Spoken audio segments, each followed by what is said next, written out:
Informasi di Bidang Pariwisata dan Budaya. Pagi hari ini warga kota senang sekali karena di pagi hari yang cerah ini saya sudah kedatangan narasumber yang pastinya akan memberikan warga kota ini insight baru, informasi baru ya. Dan pagi hari kita akan berbincang-bincang warga kota dengan Pengadilan Negeri Kota Denpasar terkait dengan tata cara permohonan dan pemberian restitusi dan kompensasi kepada korban tindak pidana serta penyelesaian keberatan pihak ketiga yang beritikat baik terhadap putusan perampasan barang bukan kepunyaan terdakwa dalam perkara tindak pidana korupsi. Ya, pagi ini sudah hadir di studio kami warga kota ada Imade Agni Prabawa Suryadi SH, dipanggil Agni. Ya, selamat pagi.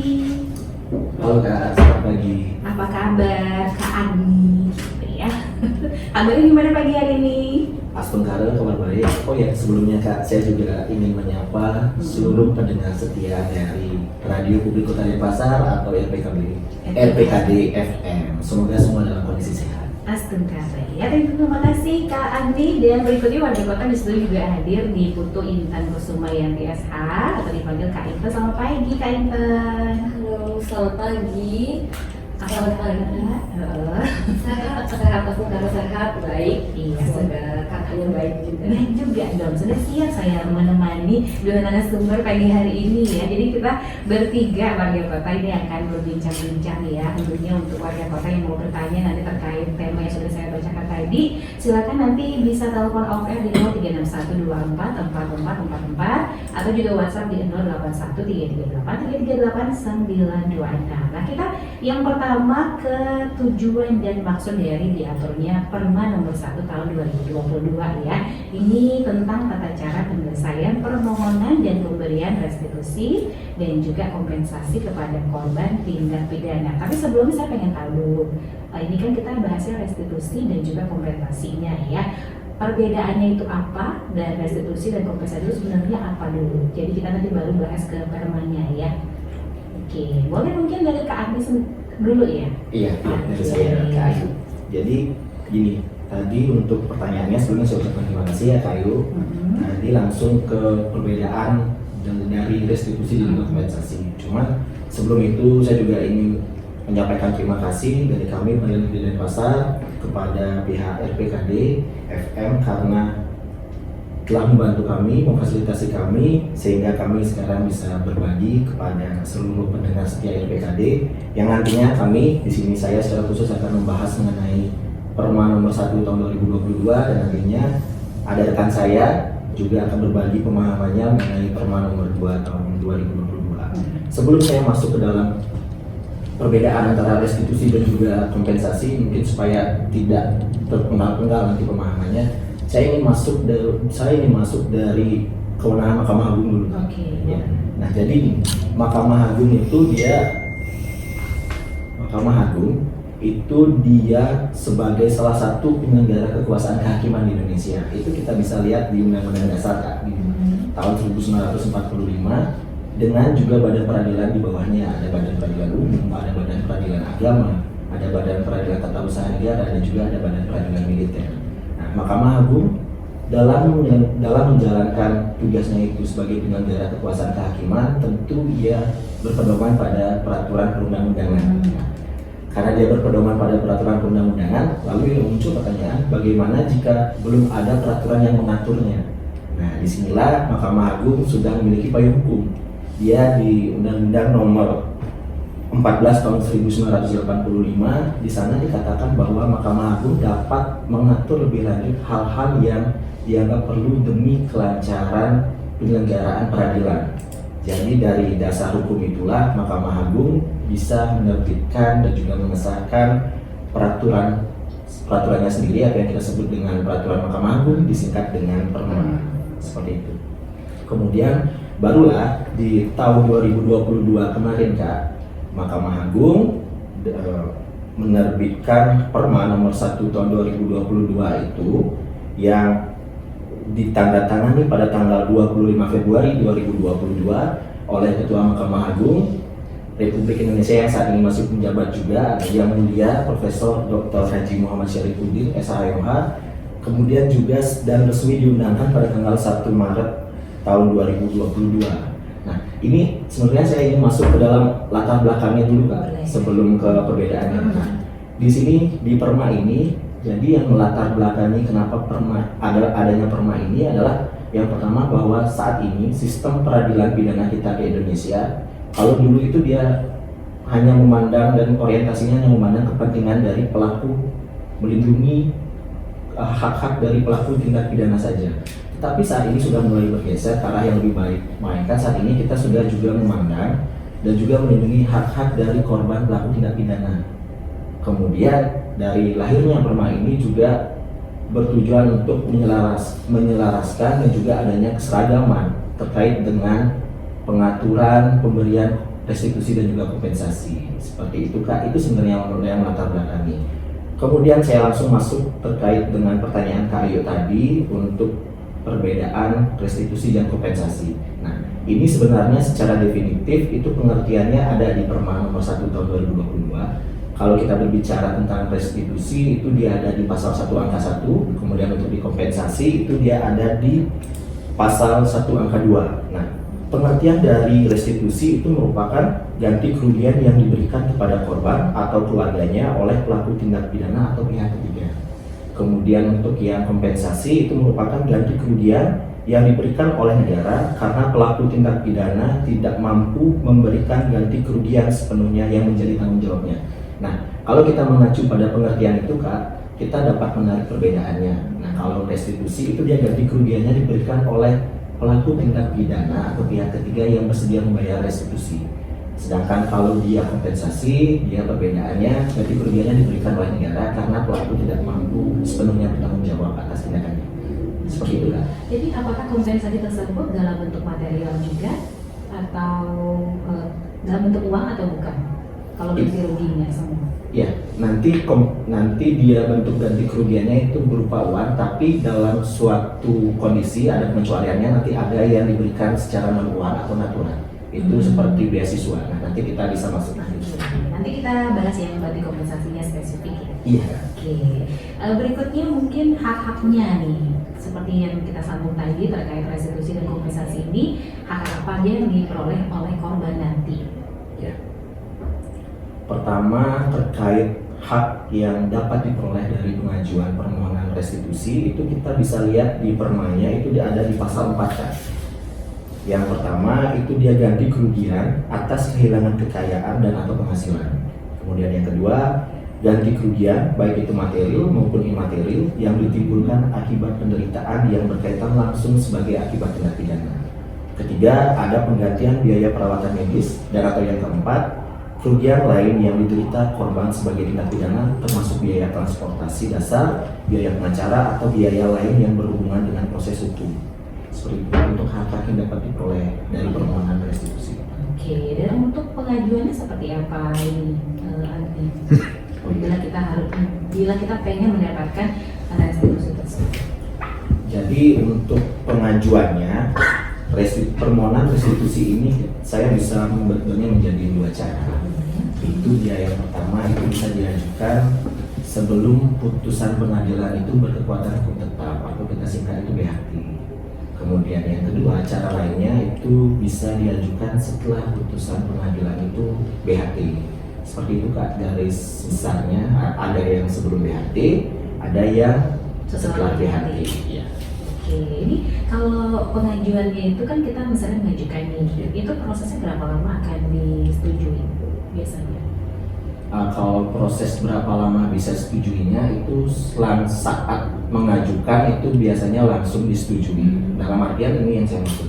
Kalau dia sebelum BHT, ini korban atau keluarganya, dia mengajukan permohonannya itu bisa melalui Lembaga Perlindungan Saksi dan Korban atau LPSK, atau juga melalui penyidik atau penuntut umum. Nah, jadi kalau dikatakan jangka waktunya, kalau dia ternyata melalui penyidik, dia harus mengajukan permohonannya ini sebelum berkas perkara itu limpah ke pengadilan, sehingga nantinya permohonan restitusi akan dimuat dalam surat dakwaan dan akan dijadikan satu dalam berkas perkara. Kemudian untuk yang kedua itu jika dia mengajukannya melalui penuntut umum, itu dia jangka waktunya tentu sebelum dibacakan tuntutan oleh jaksa penuntut umum di persidangan. Kalau yang di mekanisme setelah putusan BHT itu dia dapat mengajukan 90 hari sejak diketahui oleh pemohon putusan itu berkekuatan hukum tetap. Seperti itu. Dan berikutnya mungkin prosedur dan mekanisme pemeriksaannya seperti apa? Oke. Jadi sebelum saya masuk ke prosedur, saya masuk ke persyaratan dulu Kak. Iya. Seperti itu. Jadi gini, untuk warga kota yang nantinya ternyata ya ini sih harapan kita supaya tidak ada yang terkena tindak pidana atau menjadi pelaku tindak pidana seperti itu.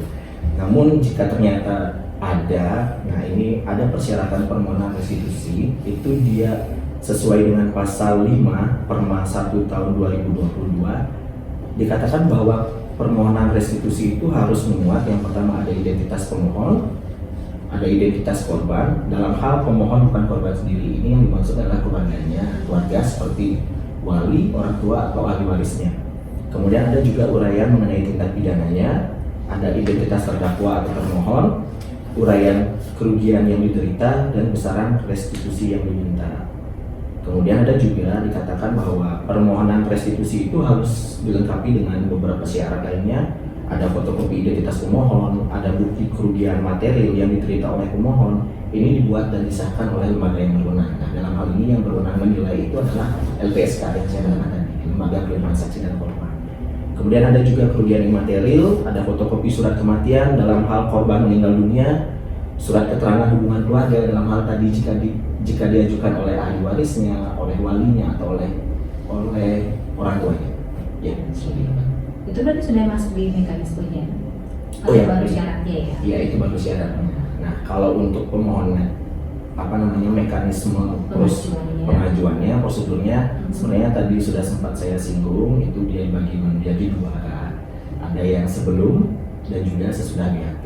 Nah, kalau untuk yang sebelum itu mungkin saya bisa bagi menjadi beberapa poin lagi yang perlu diketahui. Ada pemohon, siapa yang menjadi pemohon, siapa yang menjadi termohon, berapa jangka waktunya juga tadi sudah saya singgung. Kemudian bagaimana pemeriksaan persidangan, apakah yang dihasilkan, apakah outputnya. Kalau untuk restitusi ada perbedaan antara yang sesudah BHT dan sebelum BHT dan juga sesudah BHT. Itu yang menjadi pemohon kalau dia sebelum itu korban sendiri atau keluarganya melalui LPSK, penyidik atau penuntut umum. Tapi ada perbedaan kalau dia diajukan melalui mekanisme sesudah putusan BHT. Kalau dia melalui mekanisme yang sesudah putusan BHT itu dia dapat diajukan langsung oleh korban atau keluarganya dan juga hanya melalui LPSK. Jadi tidak bisa diajukan melalui penyidik atau penuntut umum.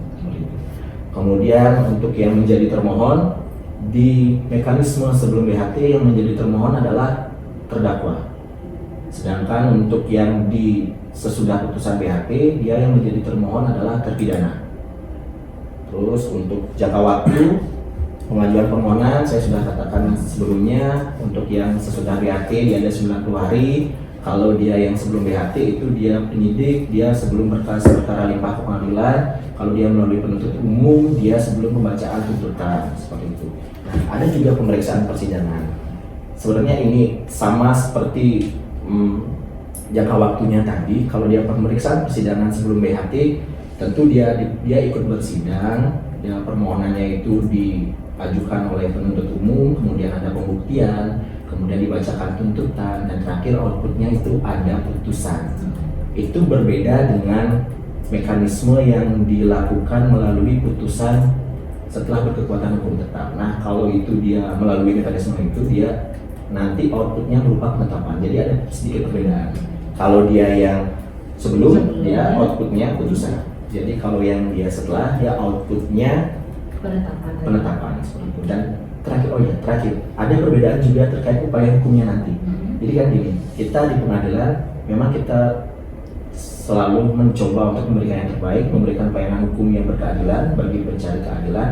Tetapi ternyata tidak semua bisa merasakan kepuasan terkait dengan putusan yang dikeluarkan oleh kami di pengadilan.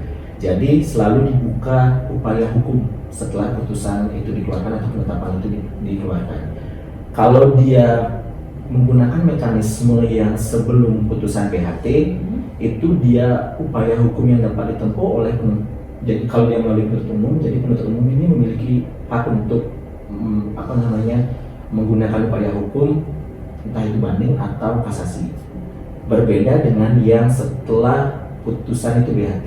Jadi kalau upaya hukum yang setelah putusan BHT yang tadi outputnya berupa penetapan, itu dia upaya hukumnya adalah banding. Dan putusan di tingkat banding itu bersifat final dan mengikat. Seperti itu.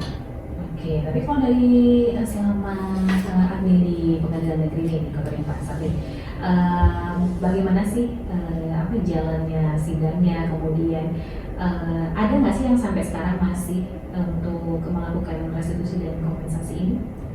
Ini dia ya. Sebenarnya yang pertama kita ketahui bahwa perma ini masih perma baru yang memang harus kita sosialisasikan dengan gencar agar masyarakat pemahamannya terkait dengan restitusi dan kompensasi ini semakin paham, semakin tercerahkan, dan memang itu haknya dia. Seperti itu jika dia terdampak adanya perkara tindak pidana. Jadi di Pengadilan Denpasar terakhir saya mengetahui bahwa selama perjalanannya tahun 2024 ini, perkara pidana yang diputus itu baru 2 yang di dalamnya berisikan permohonan restitusi.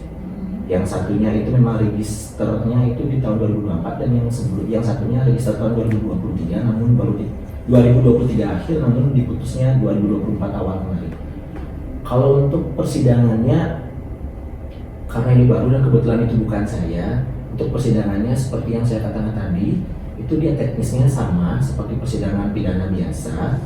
Itu dia mengajukan ada penuntut umumnya, dia di dalam dakwaannya dia ada meminta restitusi, kemudian di dalam persidangan bisa itu diminta, bisa itu majelis meminta untuk memanggil ahli untuk menilai mengenai kerugiannya. Nah, itu biasanya menghadirkan LPSK, karena yang memiliki wewenang untuk menilai kerugian material dan imaterial itu adalah LPSK. Nah, setelah itu ada pembuktian, kemudian dibacakan tuntutannya, itu normal seperti runtutan biasa. Barulah nantinya kemudian majelis hakim bermusyawarah dan menjatuhkan putusan, dan kemudian mengeluarkan putusan apakah nantinya permohonan restitusi itu dikabulkan sepenuhnya atau dikabulkan sebagian ataupun tidak diterima. Seperti itu. Ada yang tidak diterima? Kemungkinan tidak diterima itu ada? Kalau kemungkinan tetap ada, tapi kalau kita berbicara dikabulkan sebagian, mungkin ini saya mohon maaf kalau saya merujuk pada ada perkara kemarin, tapi tidak di Denpasar. Kemarin yang viral itu Mario Dandi ya, ya itu dia ada permohonan restitusinya. Mohon maaf kalau tidak salah, permohonan restitusi yang diajukan itu jumlahnya di atas 100 miliar, tetapi ternyata di dalam persidangan itu dibuktikan di dalam persidangan, ternyata putusan akhirnya restitusi yang dijatuhkan kepada pelaku itu kalau tidak salah 20 miliaran ya. Tapi saya lupa pasnya berapa, tapi tidak semuanya. Tidak semuanya. Tapi harus restitusi yang pastinya ya, biar kita mendapat keadilan juga ya, jadi untuk korbannya ya. Iya Kak, karena kalau mungkin ya ini tidak semua, tapi mungkin masyarakat itu kalau kita melihat perkara pidana, ada pelaku, ada korbannya. Nah, kemudian dia dilaporkan, dia disidangkan, habis itu ternyata diputus memang bersalah, dia dipenjara, mungkin pelapornya bisa menganggap itu semua selesai. Artinya kalau sudah mendapat pembalasan, oh dia udah dipenjara, bisa dia tenang. Tetapi yang menjadi concern kita di sini bagaimana dengan korban? Karena yang merasakan dampak dari adanya tindak pidana secara langsung itu adalah korban itu sendiri. Bagaimana psikisnya, bagaimana mentalnya. Jadi inilah fungsi dari restitusi ini supaya bisa setidaknya memberikan keadilan, memberikan hak-hak yang memang seharusnya diterima oleh korban. Supaya dia tidak seperti dulu lagi. Kalau dulu mungkin di sistem peradilan yang zaman dulu mungkin perlindungan korban dan juga perlindungan hak-haknya itu mungkin belum terlalu diperhatikan. Tapi sekarang melalui perma ini sudah sangat diperhatikan. Kemudian kalau dulu cukup masuk penjara aja udah selesai kasusnya gitu ya. Kalau sekarang kita ajak masyarakat untuk tahu biar warga kota ini tahu kalau misalnya sudah menjadi korban itu bisa mengajukan restitusi ya berarti ya. Jadi oke. Nah untuk warga kota yang mau bertanya silakan ya, kami masih buka untuk sesi tanya jawab nanti di akhir kali. Untuk Anda yang bertanya seputar restitusi dan kompensasi ini silakan. Apalagi sekarang ada Perma nomor 1 tahun 2022 dan nanti ada Perma nomor 2 tahun 2022 yang akan dibahas oleh Intan nanti ya di sesi berikutnya. Jadi silakan bisa telepon OPR di 0361244444 dan WhatsApp di 081338338926. Jangan kemana-mana. Saya Prania masih bersama Pengadilan Negeri Kota Denpasar. Sampai tuntas nanti bersama kita di pukul 10 pagi.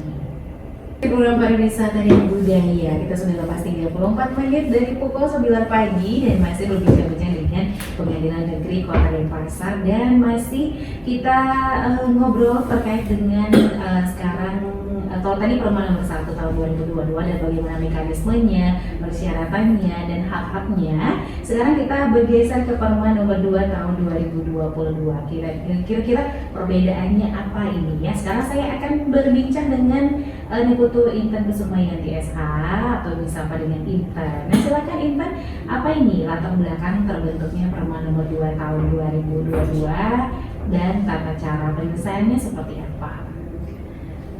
Oke, terima kasih Kak atas pertanyaannya. Mungkin sebelumnya rekan saya tadi sudah menyampaikan ucapan terima kasih kepada RPKD untuk acara ini. Saya pribadi dan Pengadilan Negeri Denpasar tentunya tidak henti-hentinya juga untuk menyampaikan ucapan terima kasih karena dengan adanya siaran ini kami bisa lebih dekat dengan masyarakat, bisa lebih menyampaikan memberitahu kepada masyarakat ini loh produk-produk hukum yang kita punya supaya masyarakat tahu juga apa sih pengadilan itu gitu.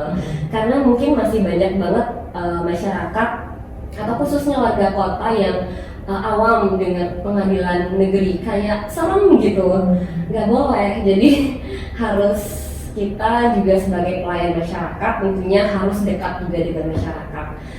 Oke, kita kembali ke sekarang Perma nomor 2. Pembahasan kita di Perma nomor 2 tahun 2022.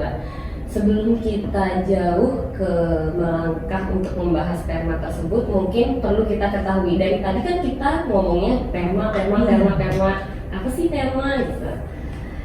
Sebelumnya perlu kita ketahui bersama bahwa keberadaan peraturan Mahkamah Agung atau yang sering disebut atau disingkat dengan perma itu merupakan produk hukum atau peraturan perundang-undangan yang dibentuk oleh Mahkamah Agung sebagai implementasi fungsi mengatur yang dimiliki oleh Mahkamah Agung. Jadi Mahkamah Agung itu memiliki beberapa fungsi seperti fungsi mengadili, fungsi nasihat, fungsi pengawasan, dan fungsi mengatur. Jadi pembentukan perma itu adalah salah satu implementasi dari fungsi mengatur yang dimiliki oleh Mahkamah Agung. Jadi Mahkamah Agung itu dapat mengatur lebih lanjut hal-hal yang diperlukan bagi kelancaran penyelenggaraan peradilan apabila terdapat hal-hal yang belum cukup diatur dalam suatu undang-undang. Jadi untuk menunjang kekosongan hukum atau kekurangan-kekurangan yang ada dalam suatu perundang-undangan, Mahkamah Agung boleh membentuk peraturan perundang-undangan sendiri dalam bentuk peraturan Mahkamah Agung atau Perma. Kemudian pertanyaan Kak Ayu tadi, apa sih yang melatar belakangi dibentuknya Perma nomor 2 tahun 2022? Semua produk hukum itu pasti ada alasan pembentukannya, termasuk Perma nomor 2 tahun 2022 ini. Itu beranjak dari adanya suatu pengaturan mengenai penjatuhan pidana tambahan berupa perampasan barang bergerak atau barang tidak bergerak yang digunakan untuk atau yang diperoleh dari tindak pidana korupsi. Jadi undang-undang tindak pidana korupsi itu mengatur tentang pidana tambahan mengenai perampasan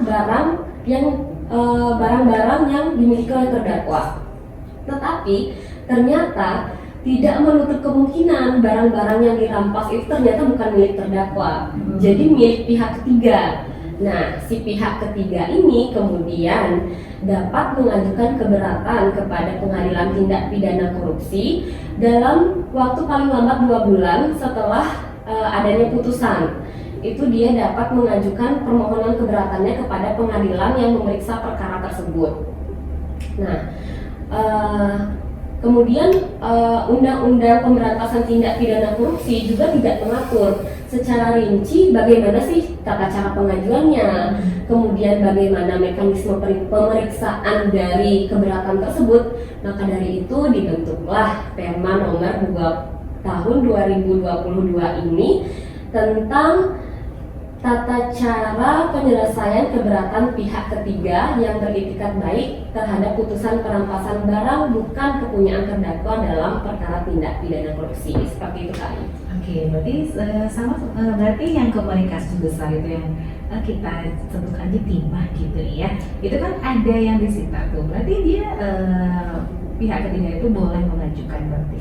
Boleh, asalkan dalam batasannya itu dia tidak terlibat dalam perkara tindak pidana korupsinya. Dia harus membuktikan bahwa itu pure barang milik dia, tetapi dia tidak terlibat dalam perkara tersebut. Seperti itu Kak. Berarti itu ada memang nota pembelian atas nama dia, gitu ya semuanya ya. Kepemilikannya. Oke. Nah, setelah kita mengajukan nih, pihak ketiga itu kan mengajukan nih, ini ternyata sebenarnya barang saya nih, itu bisa disetujui dibalikan setelah berapa lama?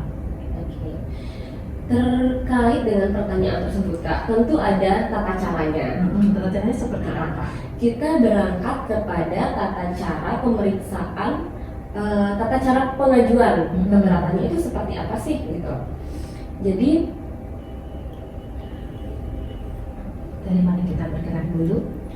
Tata cara pengajuan keberatan itu seperti yang sudah saya sebutkan tadi, pemohon itu dapat mengajukan permohonan keberatan itu paling lambat 2 bulan dari adanya putusan perampasan barang-barang milik terdakwa atau bukan terdakwa yang tadi saya sebutkan. Jadi maksimal 2 bulan setelah putusan diucapkan. Kemudian pihak ketiga yang dapat mengajukan keberatan itu adalah pemilik, kemudian pengampu, wali, kemudian kurator atau pihak-pihak lain yang dapat membuktikan dirinya itu berhak. Seperti itu batasan dalam Perma 2 tahun 2022. Kemudian keberatan itu dapat diajukan sebelum maupun setelah objek yang dimohonkan itu dilakukan eksekusi. Jadi sebelum atau setelah dilaksanakan eksekusi terhadap barang itu permohonannya masih dapat diajukan asalkan masih dalam batas 2 bulan waktunya. Kemudian keberatan yang diajukan sebelum dilaksanakan eksekusi itu tidak menghalangi eksekusi. Jadi prosesnya tetap bisa dilaksanakan, pemeriksaan terhadap keberatannya juga masih dapat dilaksanakan. Kemudian ketika keberatan diajukan setelah objek dilaksanakan eksekusi, maka keberatan itu harus mencantumkan Menteri Keuangan sebagai turut termohon dan hanya dapat dimohonkan 1 kali oleh pihak yang sama. Jadi pengajuan keberatan itu hanya dapat diajukan 1 kali, tidak boleh lebih dari 1 kali. Kemudian panitera pengadilan di tempat permohonan keberatan itu dalam waktu paling lama 3 hari sejak permohonan didaftarkan harus memberitahukan adanya permohonan keberatan itu kepada hakim yang mengadili perkara pokok di tingkat banding ataupun kasasi apabila perkara tersebut sedang diperiksa dalam tingkat banding ataupun kasasi. Jadi tetap harus diberitahukan kepada tingkatan pengadilan di atasnya, seperti itu. Oke, kalau misalnya sudah putusan baru bisa dibalikan barangnya tersebut ya? Iya, betul. Oke, jadi harus sampai tahap pengadilannya selesai dulu, putusan selesai, baru dikembalikan ke yang punya dulu ya. Oke, lanjut lagi untuk yang berwenang, siapa sebenarnya yang berwenang untuk mengadili penyelesaian keberatan pihak ketiga yang beritikat baik terhadap putusan perampasan barang bukan kepunyaan terdakwa dalam perkara tindak pidana korupsi tersebut? Jadi yang berwenang mengadili penyelesaian keberatan sesuai dengan Perma tahun 2022 ini adalah pengadilan tindak pidana korupsi pada pengadilan negeri atau pengadilan militer atau pengadilan militer tinggi yang memeriksa, mengadili dan memutus perkara pokok pada tingkat pertama. Misalnya perkara pokok tindak pidana korupsinya itu diperiksa atau diputus oleh pengadilan negeri Denpasar, maka secara serta-merta yang berhak atau yang berwenang memeriksa penyelesaian keberatan sesuai dengan ketentuan Perma 2022 ini adalah pengadilan negeri Denpasar juga. Jadi nggak boleh pengadilan negeri lain. Jadi harus siapa yang memeriksa perkara pokoknya itu yang menyelesaikan keberatannya juga, seperti itu.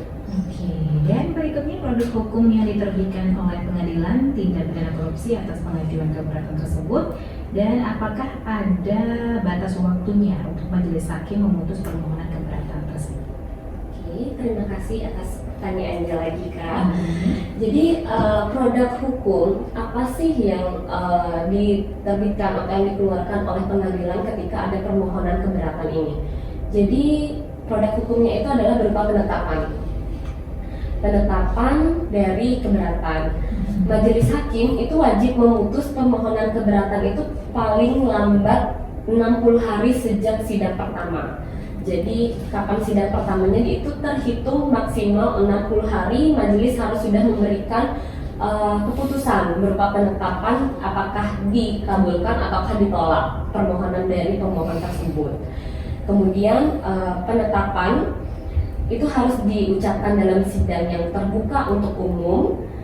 Kemudian pemberitahuan penetapan kepada pihak yang tidak hadir itu dilaksanakan dengan surat tercatat dan harus dilampiri dengan salinan penetapannya, dan salinan penetapan diberikan kepada para pihak paling lambat 5 hari sejak penetapan diucapkan. Jadi pengadilan melalui panitera paling lambat 5 hari telah bisa menyampaikan salinan penetapannya kepada para pihak agar mengetahui apa sih isi dari penetapan yang diberikan oleh majelis hakim, seperti itu.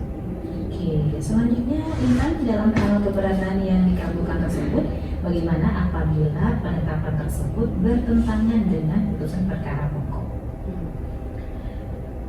Dalam hal keberatan dikabulkan dan telah berkekuatan hukum tetap, apabila penetapan tersebut bertentangan dengan pokok mengenai barang yang dirampas, tentu yang berlaku itu adalah penetapan. Sesuai dengan Perma, itu yang berlaku adalah penetapan karena bersifat lebih spesialis, dan yang berlaku itu tentunya penetapan. Jadi mengesampingkan putusan yang telah diajukan putusan yang telah diberikan sebelumnya, seperti itu. Tapi hanya sebatas barang yang dirampas saja. Hanya sebatas itu yang berlaku pada penetapannya, Kak. Seperti itu. Oke, nah apa upaya hukum yang dapat diajukan dan bagaimana mekanisme pengajuan upaya hukumnya, dan bagaimanakah pelaksanaan penetapan pengadilan atas permohonan keberatan? Jadi upaya hukum yang dapat ditempuh oleh pemohon, termohon, dan atau turut termohon itu dapat mengajukan upaya hukum yang namanya upaya hukum kasasi. Kemudian permohonan kasasi itu dapat diajukan paling lambat 14 hari setelah penetapan diucapkan dalam sidang yang terbuka untuk umum. Jadi jangka waktunya 14 hari dari putusan penetapan yang dibacakan. Kemudian permohonan kasasi itu wajib disertai dengan memori kasasi yang mencantumkan alasan-alasan kenapa sih mengajukan upaya hukum, apa sih yang menjadi ketidakpuasannya gitu. Jadi alasan-alasannya itu harus tercantum dengan jelas di memori kasasi. Itu dilampirkan bersamaan dengan pernyataan kasasi. Kemudian apa sih akibat hukumnya ketika pemohon kasasi ini tidak mencantumkan memori kasasinya, apa sih upaya hukum, apa sih akibat hukumnya gitu. Jadi ketika si pemohon ini tidak mengajukan memori kasasi pada saat dia mengajukan permohonan kasasi, itu panitera itu akan bersurat kepada ketua pengadilan negeri dan menyatakan, dan pengadilan negeri akan mengeluarkan penetapan bahwa permohonan kasasi itu tidak dapat diterima dan berkas perkara itu tidak dapat diajukan kepada Mahkamah Agung karena syarat formalnya itu yakni adanya memori kasasi tidak dapat dipenuhi. Jadi permohonan kasasinya tidak dapat dilanjutkan seperti itu. Kemudian panitera itu wajib menyampaikan tebusan memori kasasi kepada termohon paling lambat 3 hari, dan termohon itu dapat mengajukan kontra memori kasasi paling lambat 14 hari setelah memori kasasi diterima. Seperti itu. Kemudian dalam hal permohonan kasasi tidak diberikan kesempatan mengajukan tambahan memori kasasi. Jadi ketika memori kasasi telah disampaikan kepada pengadilan, sudah tertutup pintu untuk kembali mengajukan tambahan memori kasasi. Jadi cukup memori kasasi dari pemohon dan kontra memori kasasi dari termohon dengan batasan-batasan waktu yang telah ditentukan dalam Perma nomor 2 tahun 2022 ini. Seperti itu. Oke, ini baru dijalankan Perma nomor 1 dan Perma nomor 2 ini bulan berapa? 2022 sudah berjalan berarti. 2022. Oke, ini sudah ada yang masuk pertanyaan, jadi silakan nanti dijawab ya.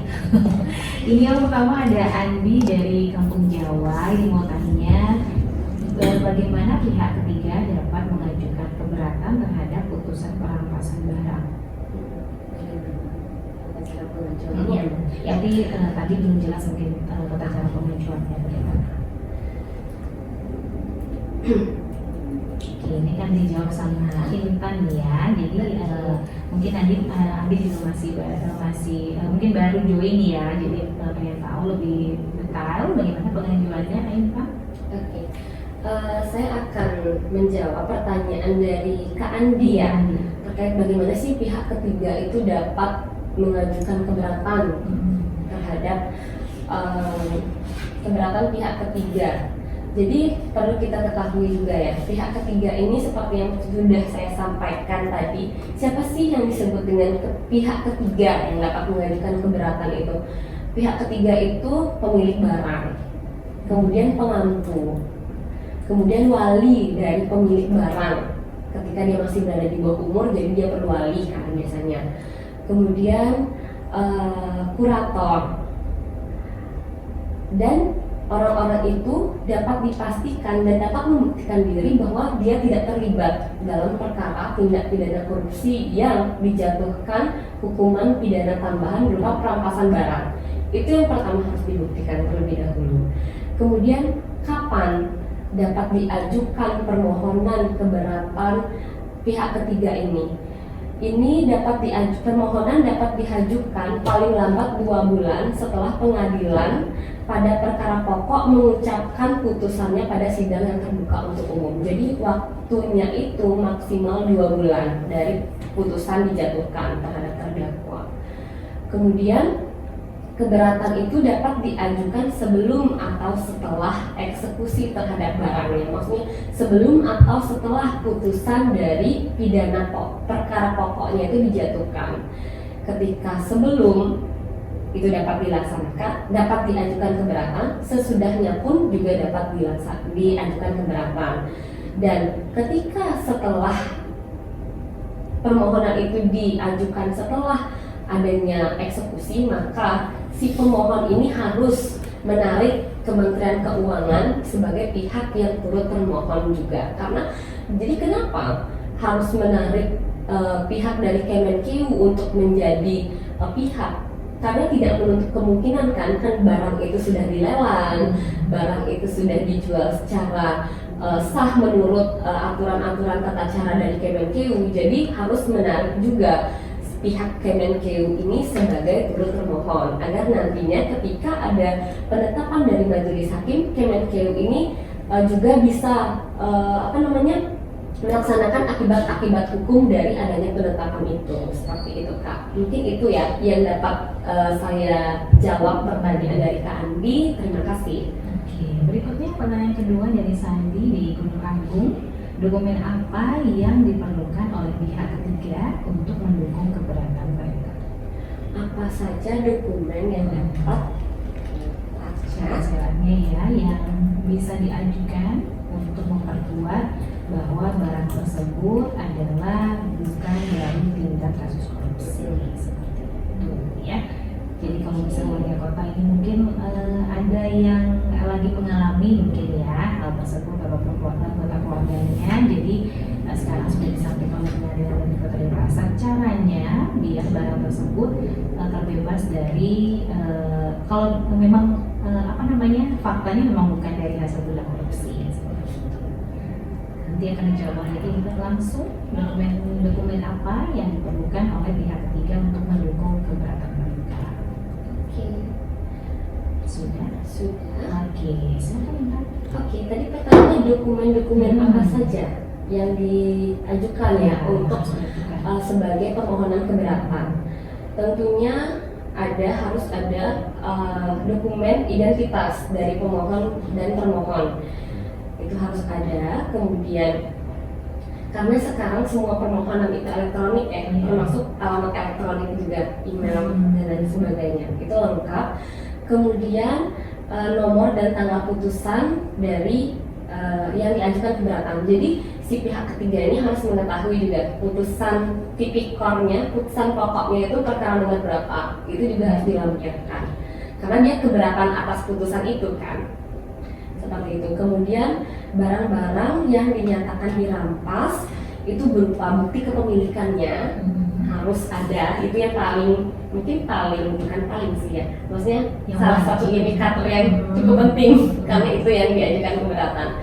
Kemudian alasan keberatannya karena apa, kemudian petitum permohonan, jadi apa yang dituntut, apa yang diinginkan dari permohonan itu, entah pengembalian barangnya atau ganti kerugiannya atau seperti apa, itu harus tercantum secara jelas dan tegas pada permohonan yang diajukan. Seperti itu. Oke, ini sudah lengkap sekali dijawab ya Sandi, terima kasih pertanyaannya. Dan kalau misalnya nih bagi warga kota ini kan kita baru sekali ketemu tentang Perma nomor 1, Perma nomor 2, mungkin di antara warga kota ada juga yang masih bingung nih karena kita sudah limit waktu sampai pukul 10 pagi. Untuk selengkapnya terkait Perma 1 dan Perma 2 tahun 2022 ini warga kota bisa bertanya-tanya di mana nih? Di pengadilan negerinya untuk menanya-nanyakan, maksudnya saya mau tanya nih terkait ini, bisa konsultasi apa gitu, websitenya, email atau apapun pesannya. Boleh. Jadi gini Kak Ayu, terkait dengan jika nantinya ada masyarakat yang ingin bertanya-tanya, ini sebenarnya kalau kita arahkan ke website mungkin bisa ada pertanyaan yang lain. Jadi kalau misalnya lebih jelasnya, nah kami di Pengadilan Negeri Denpasar itu ada pelayanan terpadu satu pintu, ada PTSP. Nah terkait dengan Perma yang khususnya Perma 1 ini nanti bisa langsung datang ke PTSP Pengadilan Negeri Denpasar itu di bagian pidana. Nah, nanti bisa langsung ditanya-tanyakan pada petugas yang bertugas di PTSP bagian pidana terkait dengan apa-apa sih syarat-syaratnya, bagaimana prosedur pengajuannya, mekanismenya apa saja, dan lain-lain yang berkaitan dengan Perma 1 dan juga Perma 2 tahun 2022. Oke, terakhir nih sebelum kita closing, mungkin harapannya, pesan dan harapan untuk warga kota apa saja? Mungkin dari Armin dulu boleh. Siap. Dari saya Kak Ayu. Nah, di kesempatan yang berharga ini, harapan saya tentu kalau kita berbicara harapan secara umum, harapan kita semua tentu sangat mulia terkait dengan penegakan hukum. Tetapi secara khusus pada saat podcast kali ini, harapan kami di Pengadilan Negeri Denpasar adalah agar dapat kita memberikan pencerahan, memberikan pemahaman lebih terkait dengan Perma 1, khususnya dari saya di Perma 1 tahun 2022 tentang tata cara penyelesaian permohonan dan pemberian restitusi dan kompensasi kepada korban tindak pidana. Nah harapan saya tidak hanya untuk masyarakat luas, tapi juga untuk aparat penegak hukum, karena nantinya dengan kita semua paham, kita bisa mewujudkan cita-cita dari sistem peradilan pidana yang saya katakan tadi, di mana sistem peradilan pidana kita tidak hanya berorientasi pada pelaku tindak pidana, tapi juga kita bisa mewujudkan perlindungan dan mewujudkan perlindungan hak-hak dari korban tindak pidana. Sekian dari saya, Kak. Terima kasih. Oke, terima kasih Andi. Berikutnya dari Intan sendiri, bagaimana pesan dan harapannya? Harapannya tentu seperti yang opening statement saya tadi ya. Saya tuh sangat ingin kita itu sama-sama teredukasi, sama-sama tahu apa sih maksudnya. Banyak banget ada regulasi yang mungkin orang itu sangat awam, sangat tidak mengetahui.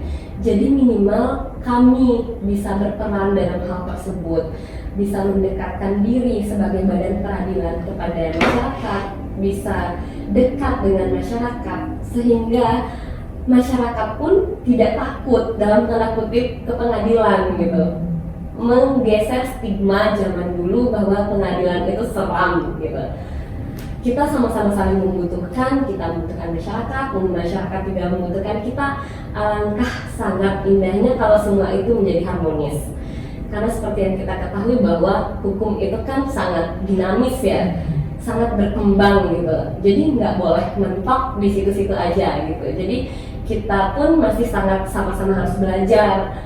Masyarakat pun juga secara mungkin harus dipaksa untuk belajar juga seperti itu. Mungkin closing statementnya boleh ada kata-kata mutiara nggak Kak? Saya mengutip kata-kata dari Bapak Hukum Progresif kita, dari Bapak Sachitto Raharjo, yang mengatakan bahwa hukum bukanlah suatu skema final, namun terus bergerak, berubah mengikuti dinamika kehidupan manusia. Karena itu, hukum harus terus dibedah dan digali melalui upaya-upaya progresif untuk menggapai terang cahaya kebenaran dalam menggapai suatu keadilan. Mungkin itu aja yang dapat saya sampaikan. Terima kasih. Terima kasih untuk Intan. Kata-kata yang bagus sekali ya. Semoga bisa menginspirasi warga kota juga, dan warga kota semoga tidak takut ya pengadilan yang pengadilan negeri. Kalau memang mau bertanya-tanya silahkan, karena pintu pengadilan negeri Kota Depok terbuka lebar untuk warga kota jika ingin bertanya-tanya terkait berbagai kasus ataupun ingin pengajuan gitu ya, boleh ya bertanya, tentunya langsung silakan ke pengadilan negeri Kota Depok. Nah, karena kita sudah sampai di ujung acara, sudah mendekati di pukul 10 pagi, pas jam 10 pagi. Terima kasih untuk Andi dan juga Intan sudah sharing ya pagi hari ini. Sampai ketemu lagi di bulan depan untuk bahasan dari pengadilan negeri berikutnya ya. Sampai sini dulu kita tutup bersama ya dengan para pesanti dan warga kota. Jangan kemana-mana karena setelah ini akan ada program Sekar Jimbring edisi teman-teman Anda menemani Anda dari pukul 10 sampai dengan 12 siang. Dan langsung saja saya Rania dan juga Andi dan Intan mohon pamit. Kami tutup dengan program Santi. Om Santi, Santi, Santi, Om.